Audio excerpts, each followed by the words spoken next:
Hey gang, it's me, Dr. Steve, and what can I say? The American people are not buying it. They're not buying this latest sham indictment among all these other sham indictments. The polls are coming out, and the Trump train simply cannot be stopped. Trump's support is surging literally to historic new heights. Take a look at Trump's dominance here inside the GOP. This is from the RCP aggregate polling. On this day back in 2015, the last time we had a major GOP primary, Trump had a 12-point advantage over the pack. Back in 2011, Romney had a plus 1.8 advantage. If we go back to 2007, Rudy Giuliani was actually leading the pack with a plus 10 advantage. So there you go. In the last three major GOP primaries where they were contested, and this day in the primaries, the leader was either plus 12, plus 2, or plus 10. You ready for this? Right now as we speak, Trump is leading the pack plus 40. It's Trump over DeSantis 54-14. I mean, gang, this is beyond astonishing. We simply have not seen anything like this in an open Republican primary. Now, in terms of head-to-head with Biden, this is where it gets even more exciting, okay? Here's the latest Quinnipiac poll, again, post-indictment poll.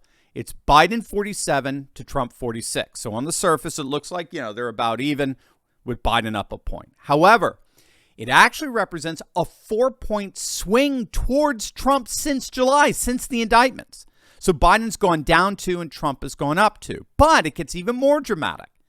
When you compare it to the final Quinnipiac poll for the 2020 election in November, back then, according to Quinnipiac, Biden was beating Trump by 11 points. That represents a double-digit swing towards Trump since 2020. Gang, that's an electoral blowout. But it's not just Quinnipiac. Take a look at the latest Morris poll. It's the same result. Biden, 47, Trump, 46. But Morris' final poll before 2020 was also Biden plus 11. Again, another double-digit swing towards Trump. Same goes for the latest YouGov Economist poll. Their latest shows Biden 43, Trump 42. But their last poll before November 2020 was Biden plus 10. In fact, we could go back to the RCP aggregate polling as a whole, which averages out all the polls.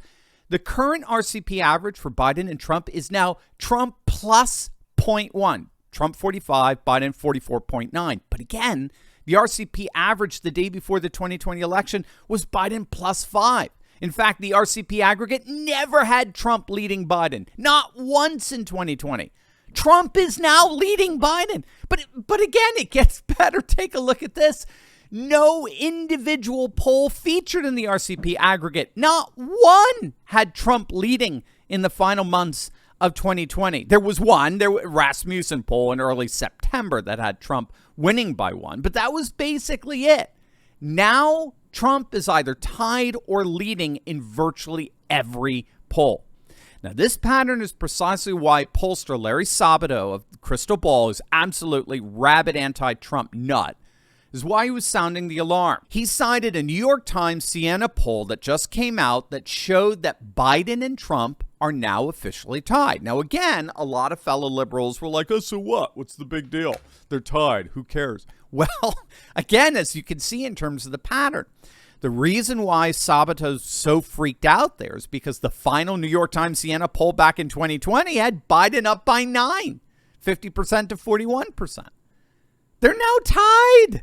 And Sabato recognized that, of course, means a massive Trump victory in the Electoral College. And he's saying it's 2016 all over again, when Trump became the first Republican to win over 300 electoral votes in 30 years. And that pattern is what we're seeing with every major poll. Quinnipiac, Harvard Harris, Emerson, New York Times, CNN, all of them are showing a double-digit swing towards Trump over Biden since 2020. Now you know why they're indicting him.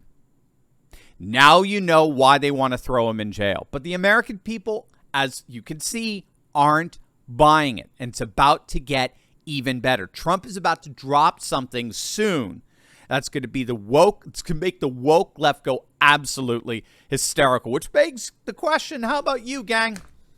You ready to join the resistance? Because I'm leading a group of dedicated, courageous patriots who can lead a spearhead into the heart of the secular globalist establishment. We've punished Bud Light. We've punished Target. We've driven CNN and the legacy media to near bankruptcy. We've forced BlackRock to backtrack on ESG. And now we see our glorious Trump-appointed Supreme Court ending affirmative action and protecting religious liberty.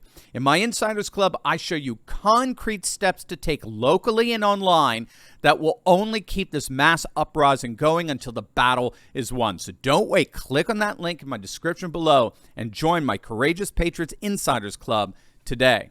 Trump has announced that he's going to release a new report detailing the election fraud surrounding the 2020 election. The 100-page report will be unveiled next Monday in Bedminster, New Jersey. And as I understand it, what's so fascinating here is that the shenanigans in Fulton County, Georgia, where the latest indictment was just handed out, they were the most obvious. This indictment against Trump is actually having the inadvertent effect of actually bringing to light what the courts there tried to silence. Remember, Trump's Georgia election contestation was by law required to be heard within 10 days. The corrupt Fulton County courts refused it, and none of the appellate courts stepped in. So Trump never got his day in court as required by Georgia law. Now, in effect, he's about to get it, at least in terms of the court of public opinion. The gist of the problem in Georgia back in 2020 was that there was a 738% increase in mail-in ballots when compared to 2016. So over a 700% increase in mail-in ballots. But, and here's the key, there was a 10x drop in the number of mail-in ballots rejected. So back in 2016, nearly 6.5% of mail-in ballots were rejected in Georgia for all kinds of reasons.